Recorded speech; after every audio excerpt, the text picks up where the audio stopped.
Buenas, bienvenidos a este capítulo de Un café con alma. Hoy vamos a hablar de economía, vamos a dar muchos tips para mover nuestro dinerito día a día y tenemos a una invitada experta en eso, María Durán. Buenas, muchas gracias por invitarme a este podcast. Gracias a ti por venir. ¿Cómo estás de verdad? Que siempre nos gusta preguntar. ¿Cómo te encuentras en este momento? Bueno, pues teniendo en cuenta la época del año en la que estamos, es verdad que los profesores al principio del curso un poco estresados y más si hay cambios de legislación y demás, pues hasta mitad de noviembre un poco agobiados, pero bien, dentro de las circunstancias, bien. Bueno, Gracias. ya he hecho spoiler de a qué te ¿A dedicas, qué me pero dedico? Soy vamos a profesora. profundizar. Profesora de... Profesora de economía, aunque estudié dirección y administración de empresas, pero me dedico pues un poco a la enseñanza y divulgación de la economía, algo que da un poco de miedo así de primera. Sí, es Decir un que eres de tema economía. un poco tabú, ¿no? Sí. Pero bueno, ¿tenías vocación sobre eso? ¿Siempre tuviste interés? Siempre he tenido vocación de profesora. Vengo de una familia de profesores, entonces yo tenía muy claro que me quería dedicar a la enseñanza. Pero es cierto que desde siempre, en casa, pues viendo el telediario, escuchando noticias y demás, siempre he sido muy preguntona, siempre preguntaba en casa, ¿y esto por qué? ¿Y esto a qué debido? ¿Y si pasa esto, por qué? Entonces, poco a poco me fui dando cuenta que lo que me gustaba era el mundo de la empresa y el mundo de la economía. Pero siempre tengo muy claro que iba a terminar siendo profesora. Es decir, yo lo quería enfocar en la docencia. Genial. Bueno, y hablando de este desconocimiento que hay general, ¿O susto? o susto, ¿tú crees que la sociedad tiene como miedo al dinero o lo mira más una relación sana o es más desde la Hay, abundancia? ¿Cómo lo ves? hay mucho miedo y mucho respeto. También depende de en qué edad o en qué época te encuentres. Para las personas mayores da como más respeto si eres una persona joven y, por ejemplo, decides dejarlo todo para emprender. Habrá personas adultas más mayores que te digan, estás loco, estás dejando un trabajo fijo. Si eres más joven, pues quizá no le tienes tanto miedo, pero sí que es cierto que en la sociedad hoy día sigue dando mucho respeto, incluso a los que nos dedicamos un poco o entendemos un poquito más de este tema, tampoco me considero experta, sí que da un poco de respeto. No miedo, respeto. Los padres influyen mucho quizás en ese miedo, ¿no? Han Sí, tenido quizás experiencias malas, tal, y desde chicos te van como metiendo un poquito a poco, ¿no? Ese sí, miedo, ¿no? claro, depende de las circunstancias y la economía familiar, pues hace que quizás esos miedos que ellos tienen los vuelcan muchas veces en nosotros y te hacen tomar ciertas decisiones que a lo mejor de adulto tú las analizas y dices, ¿por qué? Pero complicado, es la gestión familiar y económica que cada uno tenga, pero sí, sí que influye. Genial. Vamos a empezar como por la base, ¿no? Uh-huh. ¿Qué es la economía y, bueno, por qué es tan importante saber sobre ella? Te puedo dar la definición que tienen mis alumnos en el libro. Ajá. Bueno, la economía básicamente, que es, pues lo es todo. Todo es economía. Si a lo mejor sientas aquí a alguien de química, te va a decir que todo es química, que todo es física. Pero es verdad que todo es economía. Desde por qué pagas lo que pagas en la luz, por qué tienes que pagar una comunidad si vives en tu piso, o por qué tengo que pagar este porcentaje de impuestos. Todo es economía. Pero es que es más. Si tú hoy decides estar ahora mismo aquí grabando esto en lugar de estar en el gimnasio, tú estás renunciando a algo, ¿no? Eso en economía se llama coste de oportunidad. Entonces, a la economía se dice que es la ciencia del coste de oportunidad, de la renuncia y de la elección. Y la definición básicamente es que la economía se dedica a administrar unos recursos que son limitados porque se nos acaban y unas necesidades que tenemos las personas que son ilimitadas y cambiantes. Y es una ciencia pues, que lo regula todo. Es una ciencia que todo tiene precio, ¿no? No precio, pero sí coste, elección. Genial. Vamos a empezar por lo básico también, que es los asalariados, que llegan todos a final de mes esperando algo, ¿no? La nómina. Esperando su nómina, el dinerito. Exacto. ¿Crees que las personas saben leer la nómina? No, Podemos hacer un repaso aquí con las sí. cosas más... De hecho, me encuentro muchos alumnos que cuando salen pues empiezan a tener sus primeros trabajos y te escriben y te dicen, señor, ¿por qué si cuando a mí me contrataron me dijeron que eran 1.000 euros brutos, ahora he recibido 700, 800 euros? Pues porque tenemos que entender la diferencia entre lo que es bruto y lo que es neto. Básicamente, en cualquier nómina, lo primero en lo que nos tenemos que fijar es que estén los datos correctos de la empresa, el nombre de la empresa, ya sea el nombre del autónomo o el nombre de la sociedad, y que aparezca también el CIF. El CIF es el Código de Identificación Fiscal, que sería como el DNI de las empresas. Entonces, tienen que aparecer esos datos correctos y también los nuestros, que no sea una nómina sino que sea la mía realmente.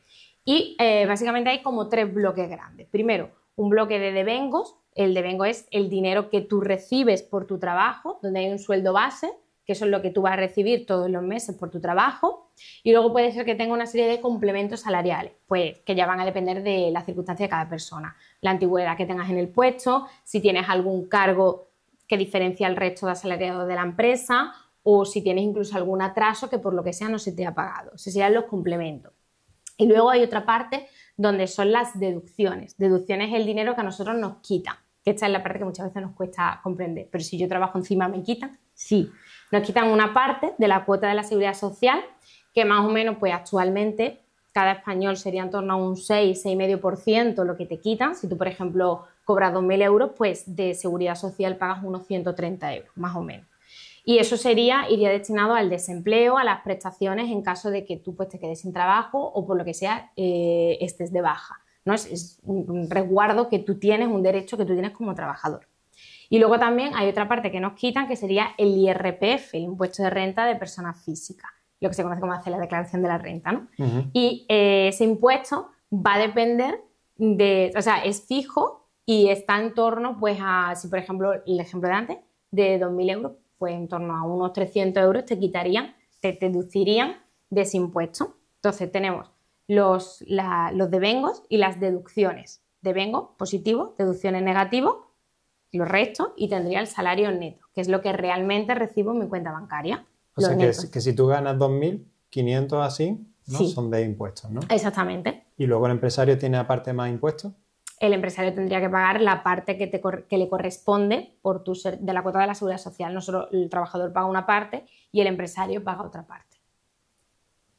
Genial. Estos son los asalariados, ¿no? Sí. ¿Y ahora los autónomos? ¿Qué tal? ¿Cómo los ves? Hombre, la figura de autónomos para mí son unos valientes, y más en este país con la cuota tan elevada de autónomos que hay que pagar. Es verdad que cada vez hay más ayuda, especialmente para los autónomos que empiezan o los autónomos jóvenes, pero sí que es cierto que siendo un país en el que el 80% de las empresas son pymes, son pequeñas y medianas empresas, el autónomo pues lo pasa un poquito mal, sobre todo cuando vienen épocas de vacas flacas, ¿no? Tienen que pagar muchos impuestos y quizás los ingresos que tienen pues no les llega como para tener un beneficio. En este país no se promueve mucho ser autónomo, ¿no? Es más, siempre te educan, ¿no? Pues en plan, algo seguro, sí. Búscate unas posiciones, ¿no? Bueno, en mi caso, hablar de emprendimiento siendo profesora funcionaria, pues claro. No, pero es en plan como la tendencia, ¿no? Sí, la tendencia sí que es esa, y muchos niños me dicen, pero tú nos hablas de emprendimiento y tú eres funcionaria. Perdona, yo soy profesora. Lo que pasa que es cierto que dentro de mi profesión, pues las mejores condiciones las tengo en la pública, entonces he tenido que hacer una oposición. Pero sí que es verdad que en España sigue habiendo ese mito de que el que es funcionario está como bien visto, ¿no? Y si eres autónomo, pues a lo mejor no tanto. Volvemos un poco a lo que decíamos antes. Hay mucho miedo a dejar algo que es fijo, a dejar un trabajo que es fijo o recibir una nómina que es fija. Sigue habiendo mucho miedo aquí en España. Somos de los países que quizás en emprendimiento estamos a la cola. No tenía yo ese dato, pero sí. Bueno, normal. Bueno, y ya hemos visto lo que más o menos nos quitan a cada uno. Uh-huh. ¿El sueldo base en España es suficiente para llegar a fin de mes? ¿El salario mínimo? Sí. No. Como están las condiciones ahora mismo, es verdad que no es suficiente, y más si hablamos de, por ejemplo, una ciudad como la que vivimos nosotros aquí en Málaga, que haremos una ciudad que está en crecimiento exponencial, donde sí que es cierto que muchas empresas vienen aquí a invertir, todo esto es fantástico, pero es verdad que el malagueño está un poquito ahogado por el tema de alquileres y de precio. Entonces, es cierto que el salario mínimo ha ido subiendo en estos últimos años, pero no sube al porcentaje que sube el IPC, ¿no? El índice de precio al consumo, o lo que es la cesta de la compra básica, está subiendo mucho más de lo que suben los sueldos. Entonces, no llega, hay familias que no les llega. Y con este crecimiento, por ejemplo, ya hablamos de Málaga, sí. En unos años, ¿cómo vamos a estar ya? A nivel de Madrid o Barcelona. Tiene su parte buena y tiene también su parte mala. Desde el punto de vista económico, obviamente es bueno, es turismo, es empresa, ya no es solamente el crucero, el turista que viene porque tiene un crucero, sino que ya estamos teniendo empresas tipo Google que se ha fijado en nosotros, es decir, eso es muy importante desde el punto de vista empresarial, pero como malagueña, a mí la primera a la que le está afectando también el tema de la compra de una vivienda o el tema de los alquileres. ¿Cómo podemos solucionar eso? ¿Tú ves alguna solución? Hombre, ¿Al de la vivienda? pues mira, precisamente hoy me han tenido que exponer a mí, mi alumno, un trabajo en el que yo le he dado diferentes supuestos, muchos son reales, pues por ejemplo, ¿qué haces para gestionar el tema de la vivienda turística? El acceso a la vivienda de los jóvenes, el que haya más flexibilidad laboral y el que los jóvenes pues se animan a tener hijos antes. Ellos a partir de estos supuestos han tenido que crear su país ideal y darme una serie de soluciones. Y la mayoría daban las mismas soluciones, y es verdad, es un poco gestionar o intentar regular el tema del alquiler turístico, que no haya tanto alquiler turístico y que se priorice el alquiler para familias, ya no te digo que sean de aquí, sino familias en general. Claro, porque al final el alquiler turístico siempre ha sido las casas que había en la playa, ¿no? Y luego los barrios han quedado para vivir, pero ya es no. Que cualquier calle, cualquier tiene un... Y sobre todo el riesgo de que a lo mejor te estás haciendo una inversión, como sabemos lo complicado que es comprarte un piso y a lo mejor la casa de al lado, o sea, el piso de al lado, resulta que es alquiler turístico. Sí. Y ahora tú tienes que estar conviviendo con eso. Aunque bueno, también es cierto, que creo que a ti también te habrá pasado, que te vas de viaje y que es lo primero que buscas. Un Airbnb, ¿no? O un alojamiento turístico. Al final es muy recurrente. Porque, exacto. Pero sí, yo soy partidario de regularlo, la verdad. Porque si no... se nos va de las manos un poco. Y bueno, ya después de todo esto, el poquito dinero así que nos queda ya después de haber pagado todos los impuestos, todas las cosas... ¿Qué hacemos con él? ¿Ahorramos algo? ¿Cómo, ¿hay hábitos para ahorrar? Deberíamos de ahorrar. Lo ideal, lo idílico, es que de tu sueldo neto, como me he explicado antes, el 50% lo destinas a lo que son gastos fijos. Tipo hipoteca, tipo si me he comprado un coche, la letra del coche, o si sé que, como en mi caso, que todos los días tengo que venir de Málaga a Torremolinos a trabajar, pues yo sé que tengo una gasolina fija, entonces yo se lo incluyo como un gasto fijo. 50% gastos fijos. Luego deberíamos de dejar en torno al 30% para gastos variables o gastos sobrevenidos, que a lo mejor hay un mes en el que tengo menos gastos sobrevenidos y otro mes en el que se me ha roto el coche, por ejemplo, y tengo que pagar. Lo ideal es que también en esos gastos, en ese 30%, incluyamos el ocio. Aunque es cierto que cada vez el ocio es una parte más importante del presupuesto de las familias. Pero bueno, en principio habría que incluirlo en el 30% del ocio. Y el otro 20% restante, pues sería lo idílico para ahorrar. Un 20% de la nómina. Está difícil, ¿no? Complicado. Complicado también dependiendo de la zona en la que viva, ¿no? Como estamos comentando, pero sí, eso sería... lo suyo. Vale, y pongamos el supuesto de que hemos ahorrado, tenemos ya para nuestra entrada de la casa y tenemos que pedir la hipoteca. Otro tema complicado. Otro tema, ¿no? ¿Cuáles son los errores más comunes que comete la gente a la hora de firmar o de no tener en cuenta cosas que luego te repercuten un montón de años porque, claro, es algo para toda la vida. Y más ahora, te casas con una casa, con una hipoteca. Los errores más comunes que suele cometer, y creo que todos nos incluimos, yo soy la primera que ahora también está metida en el mundo de la hipoteca, intentando buscar cuál es la mejor opción posible, es no comparamos. Es decir, vemos algo que nos gusta, este banco me ofrece esto, me quedo con él, porque a lo mejor es el banco en el que llevo toda la vida o en el banco en el que mis padres siempre han tenido sus ahorros y me dicen que es el mejor. Entonces, igual que con las compañías de teléfono, tú comparas a ver quién te da una mejor tarifa, con los bancos o la hipoteca igual. Al final son empresas que compiten entre ellas. Entonces, ¿quién me da la mejor opción? ¿No? Y tengo que tener en cuenta también no solo el dinero que me dejan, que eso es muy bonito, es la hipoteca, es un préstamo, pero tener en cuenta el interés. El interés es el precio del dinero. El dinero cuesta dinero. Entonces, los intereses es lo que yo pago porque el banco me haya dejado un dinero. Y claro, estos intereses pueden ser fijos.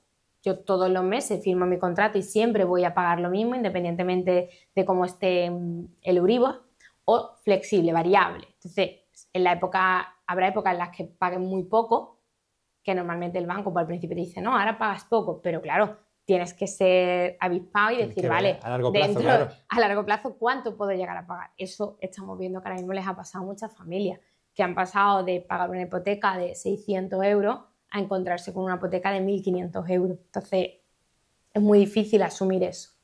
Tenemos que tener muy claro si queremos intereses fijos, fija o variable o mixta, que es algo que también dan mucho los bancos ahora, pero aunque sea mixta, la parte variable, ¿cuánto se quedaría más o menos?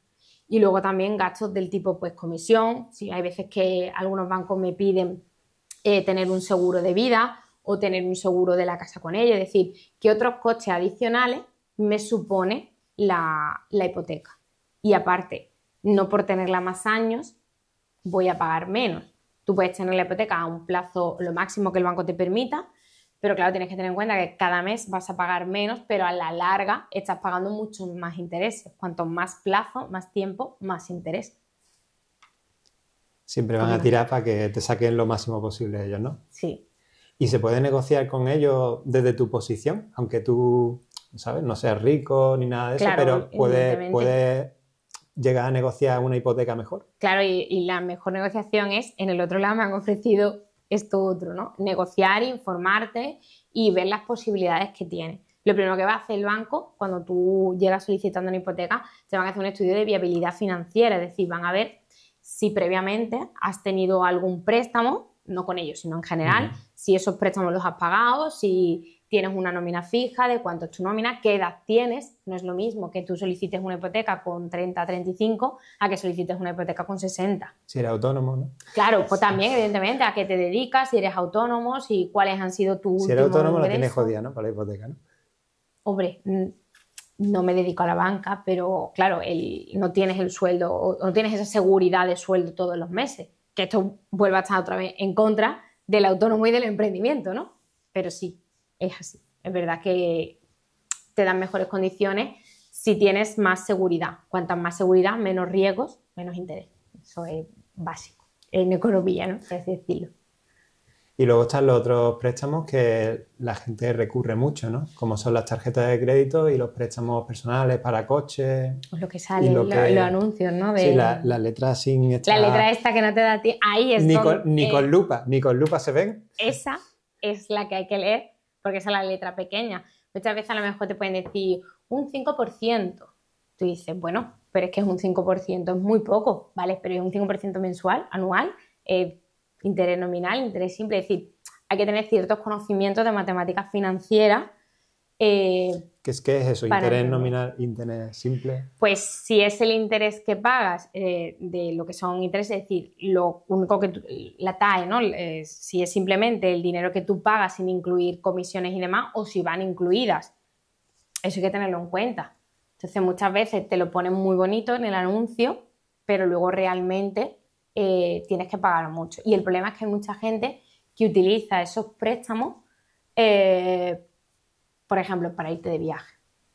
O, por ejemplo, para una comunión. Sí, un capricho, ¿no? Un capricho. Entonces, claro, al final llega un momento en el que estás solicitando préstamos y créditos para pagar otro préstamo y otro crédito. Entonces, las familias españolas muchas veces están sobreendeudadas. De hecho, esto se vio en la crisis del 2008, cómo pasó eso, familias que se habían metido en muchos créditos y no puedes estar pagando tus deudas con más deudas. Eso es uno de los fallos que muchas veces cometemos. Y yo creo que es importante evitarlos, ¿no? Si puedes evitar este tipo de préstamos o este tipo de pagos, es sano para tu economía, ¿no? Exactamente, salvo que llega un momento dado en el que no tienes previsto, yo qué sé, una desgracia o tienes un accidente y te quedas sin el coche y resulta que el coche te hace falta para ir a trabajar. Evidentemente, en esos casos sí. Pero si, como hemos dicho antes, intentamos al menos el 20% de nuestro sueldo guardarlo, pues poco a poco tú ahí vas haciendo un colchoncito. Entonces se evita pedir este tipo de préstamos y sobre todo tener muy claro que no podemos estar viviendo por encima de nuestras posibilidades, que muchas veces pues las redes sociales quizás nos hacen aspirar a más de lo que podríamos con el sueldo que tenemos. Has comentado lo del colchoncito. Sí. ¿Cuánto debería ser ese colchón? En plan, para 5 meses por si no cobra un euro, o ¿cuánto debería ser lo ideal? Hombre, depende de si pagas alquiler, si pagas hipoteca, si estás en casa con tus padres. depende de en qué Sí, circunstancias tu situación, te ¿no? encuentres. Pero Hombre, lo ideal es tener un colchoncito de, pues no sé, unos 3.000 euros, una cosa así, cada 5 meses más o menos, que tú intentes ahorrar.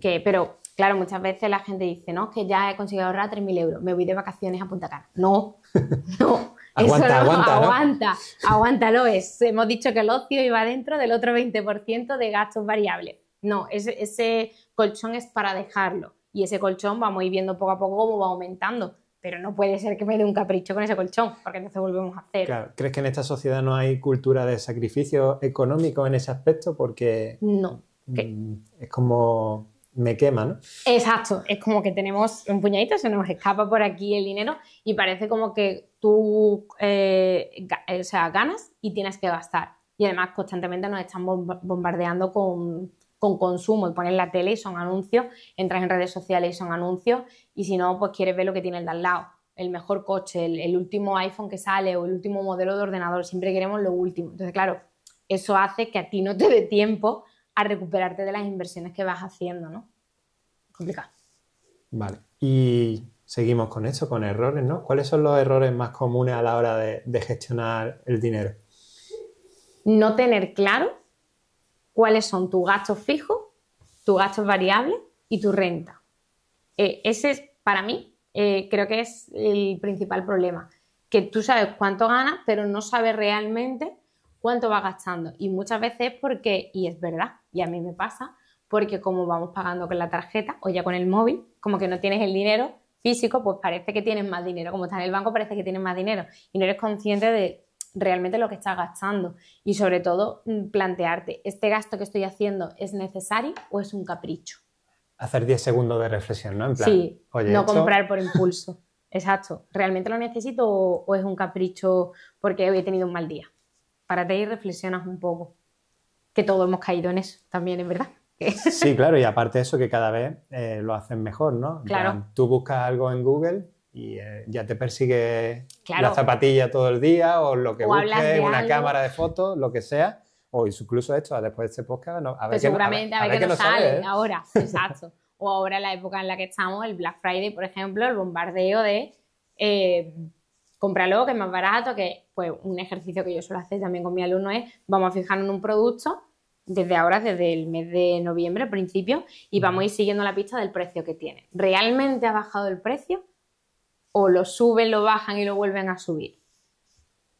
Lo mismo, eso es algo que muchas veces le impacta. Hay algunas tiendas que sí de verdad hacen descuento, pero hay otras que no. Entonces, algo que Este año ha cambiado la tendencia. Estoy viendo que es como apúntate en la lista del Black Friday. En plan, si estás interesado. Exclusividad. Y yo creo que así como miden un poco lo que quiere gastar la gente, ¿no? Es más inteligente quizás eso, ¿no? Lo estoy viendo en pequeñas empresas claro, que van... puede que sea por quiero mirar o medir a ver qué cliente la tengo y si estoy llegando, pero también es una forma de decirle a mi cliente, oye, que este producto es exclusivo, que si tú lo quieres vas a estar en una lista de espera y no todo el mundo está en esa lista de espera. Entonces es como una estrategia de marketing también y un arma de doble filo. Y hay gente que cae y caemos, es decir, que caemos todos también con esa exclusividad. El móvil y el botón está muy cerca, ¿no? Claro, ahora se lleva mucho la preventa. Preventa incluso para entradas de festivales, ¿no? Apúntate a la preventa. Tú dices, te va a salir lo mismo, pero es como exclusividad, ¿no? Estoy en la preventa, me lo van a dar antes que a los demás. Técnica de marketing. Técnica de marketing, también. Vale. Hablamos ahora un poco de los ricos. Vale, los que no somos nosotros.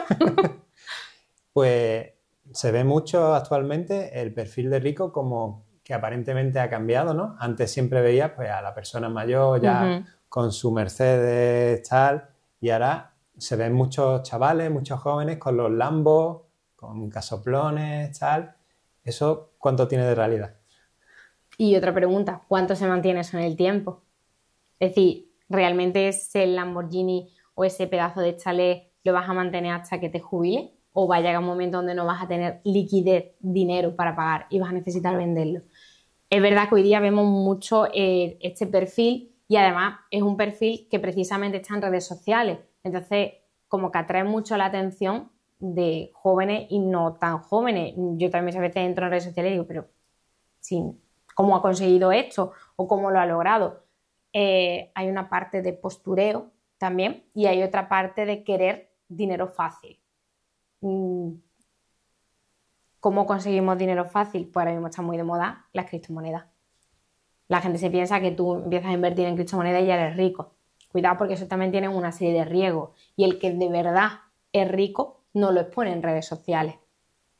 Hay como... Sí, es un perfil más prudente, ¿no? Claro, es como más prudente y no tienes por qué alardear, pienso, de lo que tienes. Entonces, la pregunta no es en sí si el perfil ha cambiado, que es cierto que ha cambiado y que es cierto que muchas de esas personas, pues oye, se lo han currado. También hay muchos influencers detrás o muchos youtubers que realmente lo han trabajado y se lo han currado. Ahora bien, ¿eso es sostenible en el tiempo? Es la pregunta que nos tendríamos que hacer. Si de aquí a 30 años van a seguir estando en ese nivel o no. Has comentado las criptomonedas, hablamos un poco también de inversión, ¿no? ¿Qué sería lo más sensato? Que al final, pues cada año el dinero, si lo tienes en el banco, vale menos, ¿no? ¿No? Tu dinero... Vale menos debajo del colchón. Bueno, debajo del colchón menos, ¿no? Ahí sí que no vale nada. Además, dinero debajo del colchón, primero que no es seguro, porque es dinero que tienes en tu casa. Bueno, eso era un clásico antes de los padres, ¿no? Antes plan... sí, antes... ya no hay ni en el colchón ni en ningún lado, ya. Ya no. Ni la cuenta bancaria tampoco. Antes era un clásico y de hecho todavía sigues viendo la cola de los abuelitos a primeros de mes en el banco para retirar el dinero. Vale, también hay que entenderlo. Han pasado por una serie de momentos históricos en los que pues, ha habido realmente crisis, no ha habido dinero, lo han perdido y no tienen esa confianza en los bancos. Pero es cierto que hoy día dinero debajo del colchón, aparte del riesgo y del peligro, es dinero que no crece, es dinero que no crea dinero. Para que lo entendamos de forma muy básica, el banco lo que vende es dinero. Si tú no le das dinero, el banco no juega con ese dinero. Si no juega con ese dinero, no crea más dinero. Si realmente tú no tienes, no sé, voy a poner un ejemplo, 10.000 euros tú no lo tienes en la cuenta. Tú no puedes ir ahora mismo y sacar del banco los 10.000 euros. El banco no lo tiene en efectivo. El banco utiliza ese dinero para dejárselo a otras personas. Entonces el banco va moviendo la economía. Otra cosa son luego ya las comisiones y demás que va poniendo. Pero la teoría es esa, el dinero donde realmente crece es en el banco. Aparte de una serie de productos financieros que puedan ofrecerte. ¿Y cuáles son los más seguros en ese aspecto si quieres invertir? Depende mucho de tu perfil. Si eres una persona que le gusta el riesgo, lo que se conoce como ser amante del riesgo, o si eres una persona que eres más bien recatada, averso al riesgo, que se dice. Y también hay que tener en cuenta, si tú vas a empezar a invertir, ¿tú quieres dinero ya? ¿O quieres dinero para ir haciendo tu colchón muy a largo plazo? Si lo que quieres es dinero ya, pues vete a inversiones que sean un poquito más quizás arriesgadas, pero que sabes que rápidamente la rentabilidad la vas a obtener, tipo criptomonedas, por ejemplo. ¿Qué ocurre? Que luego entras ahí y ya el dinero llama el dinero. Ahora escucho mucho el interés compuesto, ¿no? Que muchos dicen que tú vas metiendo 300 euros desde los 20 años y luego ya es como 1.000.000 de euros a los 50 años. Claro, se va acumulando. El interés simple es un 5% todos los años y sería el cálculo, no hago el 5% de 1.000. Y el interés compuesto es que vas acumulando los intereses, entonces lo vas recalculando sobre los intereses que ya vas acumulando. Que ese interés compuesto es el que muchas veces no te dicen en los créditos o en los préstamos. Entonces tú haces el cálculo matemático y dices, uy, si es muy poco, no, cuidado. Si es interés compuesto siempre va a ser más intereses. Siempre te va a dar una cantidad mayor. Entonces, si estás ahorrando, sí te interesa que sea interés compuesto, pero si estás pagando, cuidado, hay que hacer el cálculo. Claro. De las matemáticas. O sea, para invertir sí es interesante, ¿no? Sí. Luego también depende, una inversión muy segura pues sería, por ejemplo, comprar bonos del Estado. Comprarle bono al Estado. Eso se ha escuchado siempre también, ¿no? Claro, porque eso es comprarle una pequeña parte de la deuda que tiene el Estado. Entonces, si ya la deuda el Estado no te lo devuelve, ya entonces cogemos las maletas y nos vamos del país. Pero es una inversión muy segura.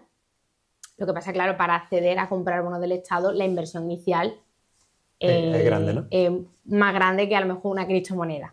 Pero sí que es una inversión segura. Bueno, pues vamos ahora a la parte del instituto, a la educación. ¿Crees que es suficiente la educación financiera que reciben los jóvenes? No, aquí en España no. Economía, primero que ellos lo ven como algo que, economía, esto es muy complicado, esto es muy difícil, es mucha teoría, como lo ven algo poco accesible. Y luego aparte que en España no sé, las últimas leyes educativas no promueven precisamente lo que es el estudio de la economía. De hecho, en temas de educación financiera estamos a la cola, cuando el resto de Europa va hacia un camino de educación financiera desde pequeño o incluso desde primaria. Aquí en España un poco al contrario. Ahora con esta ley nueva hemos perdido algunas asignaturas y las economías se estudia si vas para la rama social. Por ejemplo, los alumnos que eligen ciencia no ven nada de economía. Entonces, solo tienen una asignatura que es optativa y es donde precisamente se ve lo más guay o lo que creo que es más usual en economía, tipo lo que hemos hablado antes, ¿no? Tipo préstamo, tipo criptomoneda, cosas típicas para tu día a día, ¿no? Claro, el saber, bueno, la nómina esto sí lo ven los de sociales, pero por ejemplo, saber interpretar una factura de la luz, eso es algo básico, es algo que a todo un ticket de la compra, porque cuando cojo un ticket de la compra al final me vienen 3 tipos de IVA diferentes, porque se paga este porcentaje o por qué tengo que pagar la comunidad de vecinos, por ejemplo. Es decir, conceptos básicos que muchas veces no saben y va enfocado a sociales y además lo unen mucho cierran, ¿no? Por la ley que hay, lo cierran y lo casan con matemáticas. ¿Crees que hay un interés en que no haya este conocimiento? Puede ser. Cuanto menos sepa el pueblo, menos te puede recriminar, puede ser. De hecho, es una de las cosas que precisamente los profesores de economía, desde una asociación que tenemos en Andalucía, AADE se llama, Asociación de Profesores de Enseñanza Secundaria de Economía, pues estamos luchando. Que, oye, que es que esto no es una cuestión de que el de historia quiere tener más horas o de química quiere tener más horas o que evidentemente todas son igual de importantes, pero es que si hay una asignatura que tú vas a utilizar en tu vida, precisamente la de economía. Claro, es un pilar básico y después ya hablamos de dinero cuando ya la hemos cagado, ¿no? Hemos cometido el error por desconocimiento y bueno, sería interesante, pues, al contrario, darle más voz a la economía, ¿no? Y que muchas veces, incluso aunque haya asignaturas de economía, el temario o lo que la ley dice que tenemos que dar son cosas que tú dices, vale, pero esto no es el día a día. A mí me gustaría enseñarle a mis alumnos más. Intento enseñarles más, intento hacerles reflexionar, pero claro, la ley luego te dice que tienes que evaluar una serie de cosas, entonces es un poco complicado y es difícil. Y luego que la economía ahora mismo está como una asignatura optativa, no obligatoria. Entonces, claro, el nombre no atrae. Optativa, claro, el nombre no atrae y hay otro, por ejemplo, en nuestro instituto, ya hago publicidad, aprovecho, el Concha Méndez Cuesta de aquí de Torremolinos, tenemos tal cantidad de optativas porque los profes proponen materias súper chulas y diferentes que, claro, los niños, pues, yo los entiendo. Tú ves la palabra economía, no sabes qué es, no te atrae. Y ves la palabra artes escénicas, por ejemplo, y a los niños les atrae mucho más. A mí también, evidentemente. Entonces, claro, es muy complicado porque tenemos que estar muchas veces incluso compitiendo en los institutos y sacando optativas y yendo en contra del de francés o yendo... Difícil. Hay que hacerle marketing quizá a la palabra, porque mira, los psicólogos ahora son coach y queda mejor, ¿no? Claro. Dice, voy el coach. Tenemos que hacer muchas campañas, de hecho, pues redes sociales, apuntaros que se ve esto, o me cojo alumnos de segundo bachillerato y me los llevo a tercero de la ESO a que vean, pero ¿se da economía? Sí, se da economía. ¿Y qué se ve? ¿Y pero tú me vas a enseñar a ser rico? La pregunta que te suelen hacer. Tú eres rica, ¿no, señor? Digo, hombre, claro, por supuesto. Soy rica y te voy a enseñar a ser rico. Muchas veces se piensan que es eso. Entonces hay un desconocimiento y una falta de educación financiera. Vale. ¿Y qué clases pondrías obligatorias? Yo pondría economía obligatoria en todos los cursos, pero incluso desde primaria. Educación financiera del tipo, te dan una paga, por ejemplo, y tienes que aprender a administrar esa paga. Te quieres comprar un móvil y está bien que papá o mamá te ayuden a comprártelo, pero bueno, si tú tienes una paga o si tú vas recibiendo dinerito del abuelo o de la abuela o de diferentes sitios, administratelo, que muchas veces no son conscientes de lo que cuesta el dinero y de lo que cuesta ganar el dinero. En cuarto de eso, por ejemplo, que es la primera vez que ellos ven economía, si eligen la opción de sociales, porque si eligen la opción de ciencia no, pero cuando eligen la opción de sociales, una de las actividades que me gusta mucho hacer con ellos es, bueno, se les enseña a hacer un presupuesto y les pido que hagan en casa un presupuesto familiar. Y muchas veces te vienen y te cuentan, jolín, señor, no sabía que en mi casa en comida nos dejábamos este dinero, o no sabía que en academia era este dinero, o en paga para mi hermano y para mí era tal. Entonces, es un gran ejercicio para Claro. crear conciencia. Porque hoy día la educación en ese aspecto también ha cambiado mucho, ¿no? Que antes los veranos no íbamos a trabajar, ¿sabes? Para Claro. sacarte tu dinerito y ya hoy lo tienes todo, ¿eh? Hoy lo tienes todo y es como, si sacas buenas notas tienes un premio. Entonces es como, bueno, vamos a intentar enseñarles que esto cuesta dinero, que si tu padre se levanta todos los días o tu madre se levanta todos los días a las 5 de la mañana, no es porque quieran, es porque les cuesta. Entonces no me digas que tú no quieres entrar a clase a las 8. Hay que enseñarle un poco, pero claro, complicado también.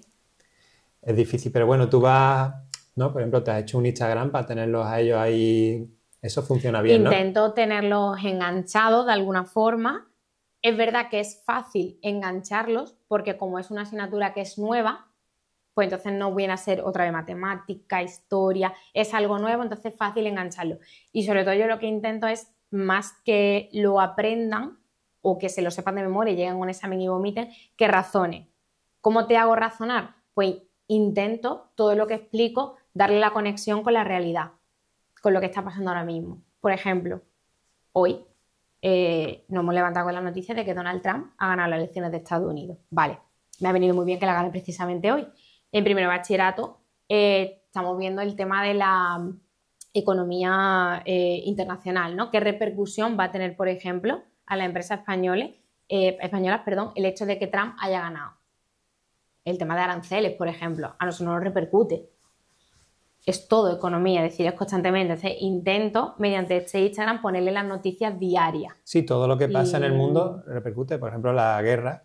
Claro, el tema de la guerra, el tema de la Dana, muchas veces le hago preguntas de, oye, ¿qué pensáis de? O incluso actividades de si me contestas a esta historia y me lo contestas bien, tienes un punto, ¿no? Ellos los puntos extra y todo lo que sea ganar, no dinero, sino nota, pues les engancha. Pero sí, como punto, digamos, que recoge la metodología que intento llevar a cabo, es eso, que sea algo cercano y que vean la conexión que tiene con la... Que es una asignatura real, que es que esto está pasando. Entonces, que lo entiendan.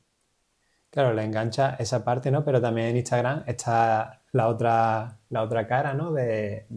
Parece que generar dinero es muy sencillo, ¿no? Que es simplemente grabarse vídeos, tal, y tú ya vas a generar... ¿Les afecta mucho? Sí. ¿Se creen eso? Se creen el que está tirado en el sofá y te dice, ahora mismo aquí tirado en el sofá estoy generando 5.000 euros. No es así. No es así. Entonces, hay mucha desinformación en redes sociales y ellos, como jóvenes que son, y a todos nos ha pasado, tú quieres dinero fácil. Entonces, ellos se ven estudiando y con deberes y con una serie de obligaciones y se ve un chaval que tiene 20 años tirando en un sofá que dice que gana 5.000 euros, ¿tú qué quieres? Estar tirado en el sofá ganando 5.000 euros. Entonces, muchas veces es complicado luchar con eso y luchar un poco con ese amor propio de, pues si esto no lo tengo, voy a intentar luchar y conseguirlo. Eso les cuesta mucho. Habría que hacer una asignatura de gestión de internet, móvil y todo eso, porque yo creo que ya... De hecho, hemos llegado al punto de que los móviles están prohibidos en los institutos. Porque es una falta, ya no están atentos, ¿no? Es como, necesito 10 minutos y coger el móvil. Claro. No, más de 10 minutos no te voy a atender, ¿no? Claro, entonces, a pesar de que están prohibidos, quizás contando esto voy un poco en contra de la ley, pero bueno, a pesar de que están prohibidos, ellos los siguen trayendo. Ellos saben que yo sé que los traen. Entonces, yo llevo 7 años dando clases, los 7 años en los que llevo dando clases siempre he hecho lo mismo con mis alumnos. Al principio cuesta, porque es como pedir que cedan una parte de su cuerpo. Pero yo quitarte un riñón ya es como me quitan un riñón. Entonces yo les pido que cuando yo entre en clase me dejen los móviles en lo alto de mi mesa. Al principio te miran como diciendo, está loca, no los va a quitar, nos va a poner un parte. No, el móvil está en lo alto de la mesa y durante esa hora, salvo que vayamos a consultar una noticia o que yo te diga, mira, pues ponte a hacer los ejercicios, incluso no me importa que te pongas a escuchar música, pero mientras yo estoy explicando, el móvil está en mi mesa. Y me ha pasado de móviles que han sonado, no pasa nada, el móvil está en mi mesa, tú no lo estás usando, yo no te puedo castigar. Entonces al principio les cuesta, pero ya cuando llegan a segundo bachillerato me hace gracia porque yo entro en clase y antes de entrar ya están todos los móviles puestos en lo alto de la mesa. Entonces también es una forma de enseñarles que están las redes sociales, que están los móviles y tal, pero que puedes seguir tu vida y puedes hacer las cosas bien sin necesidad de depender de un móvil. Y bueno, ahí les vas llevando un poco a tu terreno, ¿no? Claro. Tú eres una profe guay, ¿no? Para Bueno, ellos, ¿no? depende. Si se lo pregunta al que aprueba, me dice que sí. Si se lo pregunta al que suspende, me dice que no. Bueno, más que guay, yo intento ser cercana y ahora mismo quizás pues porque por edad estoy más cercana a ellos y me acuerdo mucho de cuando yo estaba ahí sentada, pero intento que se lo tomen como algo que no soy la mala de la película, tampoco soy tu colega, pero Claro, ahí está ese límite complicado, ¿no? sí, hay veces que es un poco complicado, son edades difíciles, pero al final nosotros también para ellos somos una influencia, entonces yo intento que vean esa parte de, oye, soy una persona que me encanta mi trabajo es por vocación y ellos también saben muchas veces cuando tienen un profesor por vocación o tienen un funcionario, muchas veces te lo dicen así, tú eres profesora, Seña, hay otras veces un funcionario. Y intento también que vean que yo hago mi trabajo, que yo no me importa echarle más horas de la cuenta a mi trabajo, pero que luego también, y vuelvo un poco al tema de las redes sociales, pues una persona que sale por la noche, se toma una copa y no pasa nada. Que muchas veces ellos piensan que los profes salimos del instituto y nos metemos en una caja y te ven en la calle y te dicen, mira, la de economía o la señora María. Sí, hago vida normal, puedo hacer una vida normal que sois y trabajar. personas, ¿no? Que somos personas, exactamente. Entonces, intento también transmitirles con las redes sociales que ellos pueden ser jóvenes, salir, entrar y tal, pero que luego también tienen una obligación que cumplir que es estudiar, ¿no? Y más si están en un curso como, por ejemplo, segundo bachillerato, que se la están jugando. Complicado. Siempre nos gusta también hablar aquí en el podcast del propósito, ¿no? ¿Es algo que en el instituto y eso se empieza a tocar ya o no se habla mucho de ello? Sí, se habla y sobre todo los profes que quizás somos más jóvenes, no por edad, sino los que estamos empezando en el mundo de la docencia, sí que somos conscientes de la importancia de que encuentres algo que te guste, de la pasión, del propósito, de que no te conformes. Pero muchas veces quizás los contenidos o la burocracia o la ley que la tenemos detrás hace que no podamos dedicarle todo el tiempo a intentar que ese propósito en clase se vea. Propósito del tipo, me da vergüenza hablar en público, pues venga, sale aquí delante nuestra y ya no es una exposición. Y se lo estás haciendo tus compañeros con los que pasas 6 horas al día, pero hay personas para las que eso es un mundo. Entonces, es una de las cosas que habría que mejorar de la educación. Sí, bueno, y trabajarse a sí mismo, porque el ejemplo que pones de salir a hablar, vale, da vergüenza, pero si tú dices, bueno, pues no pasa nada, me puedo equivocar, soy humano, pero lo hago. La semana que viene lo haces y la otra, dentro de un mes, te da lo mismo, vas a hacerlo. Puedes es un poco trabajarte y decir, voy a tener constancia porque mi objetivo es hablar delante de la gente. O incluso ir rompiendo tus barreras y saliendo de tu zona de confort. Es algo que les cuesta mucho. Yo, por ejemplo, le incido mucho que se tienen que ir de Erasmus. Yo me fui de Erasmus, para mí fue la mejor experiencia de mi vida. Yo era una persona muy cortada, muy introvertida y el irme de Erasmus, salir de mi país, de mi familia, de mis amigos, a mí hizo que me abriera mucho y que pues tuviera otro concepto, ¿no? Entonces a ellos les digo eso, que vivan esa experiencia de irse fuera al extranjero, ya sea porque hagan una carrera o porque hagan un ciclo o incluso que se vayan y prueben fuera, que salgan de aquí. Y muchos te dicen, sí, hombre, me voy a ir yo de Torremolinos. Sí, te tienes que ir de Torremolinos. Claro, es la clave. Claro, es la clave. Y quizás pues esa cosilla, el superarse, pues muchos no lo tienen todavía. No, pero eso ya, una vez que has salido, ya ahí sí creces, tío. Porque claro, ya no te queda más remedio. Exacto, ya me tengo que hacer yo pues la lavadora, tengo que buscarme de trabajo, y ya ahí cambia todo. Exactamente, cambia porque ya te ves que eres tú y el mundo. No hay nadie que te esté respaldando. Entonces, es un consejo que siempre les doy.